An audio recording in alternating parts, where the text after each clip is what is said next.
Hello everyone, আবারও আজকে চলে এসেছি একটা নিজের গল্প নিয়ে তোমাদের সাথে শেয়ার করতে। আগের বছর নিজের টাকায় মানে মেকআপ করার টাকায় কিনেছিলাম একটা গাড়ি। সেটা ছিল আমার ফার্স্ট অ্যাচিভমেন্ট। সবটাই তোমাদের সাথে ভাগ করে নিয়েছিলাম। আবার আর একটা সেকেন্ড অ্যাচিভমেন্ট শেয়ার করতে চলেছি তোমাদের সাথে। তোমরা ভিডিও দেখে বুঝতেই পারছো পুপু তোমাদের খুব আনন্দ করে দেখাচ্ছে সবটা। একটা এসি কিনতে হলো হঠাৎ করেই, জানো তো। আমাদের যে ঘরের এসিটা লাগানো ছিল, সেই এসিটা হঠাৎ করে খারাপ হয়ে গেছে। তার কম্প্রেসারটা একদমই নষ্ট হয়ে গেছে, যার জন্য একটা এসি কিনতেই হলো।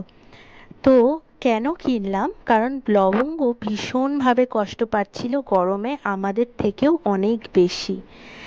কারণ ওর গায়ে এতটাই লোম যে খুব অসুবিধা হয় ওর, ঘরে শুতে ঘুমাতে খুব অসুবিধা হয়, ও খুব হাঁসফাঁস করে গরমে। পুপুরও কিন্তু আনন্দ খুব একটা কম হয়নি এসি কেনাতে, যেহেতু মা এসি কিনেছে তাই জন্য। জানো তো, মাঝে মাঝে খুব অবাক লাগে। আগের বছর যখন গাড়ি কিনেছিলাম, তখন আমাকে কথাগুলো ডাইরেক্ট শুনতে হয়নি, কিন্তু ওর মুখের থেকে অনেক কথাই অনেকের থেকে শুনেছি। কেউ আমাকে নিজে থেকে কথাগুলো বলেনি, কিন্তু তাও আমার এক সময় কানে এসেছিল। কি কথা সেটা সেইগুলো একটু তোমাদের সাথে শেয়ার করি। প্রথম কথা হলো, তোর বর কি এই গাড়ি কেনার পেছনে 1 টাকাও দেয়নি?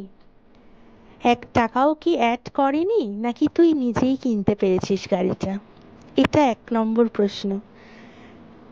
তারপরের প্রশ্ন হচ্ছে, আচ্ছা, কদিন মেকআপ করেছিস যে, বা মেকআপ করেছো যে গাড়ি কিনে ফেললে?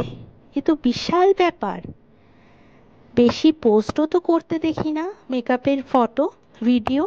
তাহলে গাড়িটা কিনলো কি করে? এ তো অবাক কাণ্ড। এই দ্বিতীয় প্রশ্ন। তৃতীয় প্রশ্ন, আমি নাকি গাড়ি কিনে অনেককেই নিজের টাকা দেখিয়েছি, অনেককেই নাকি ইনসাল্ট করেছি গাড়ি কিনে আমি। খুবই হাসি পায় সবগুলো শুনলে, জানো তো। এখনো সমাজ কতটা পিছিয়ে রয়েছে সেটাই ভাবি। এখন কেউ কারোর ভালো দেখতে পারে না, বিশেষ করে আমরা মেয়েরা যেন অন্য মেয়েদের উন্নতিটা একেবারেই আমরা সহ্য করতে পারি না। কেন বলো তো?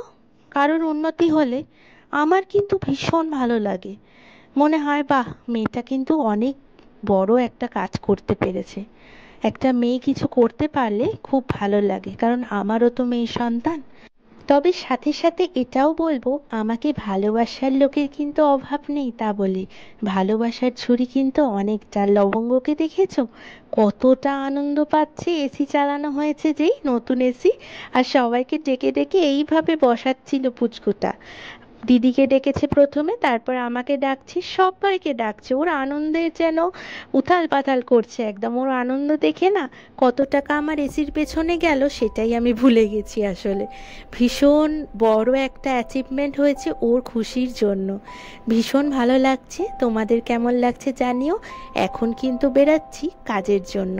এসি লাগানো কমপ্লিট হয়ে যাওয়ার পরেই আজকে ছিল আর একটা সাজানোর মেকআপের কাজ, তাই জন্য বেরিয়ে পড়েছি। বাবাই আমাকে দিতে যাচ্ছিল, তারপরেও আনতেও আসবে আমাকে অবশ্য।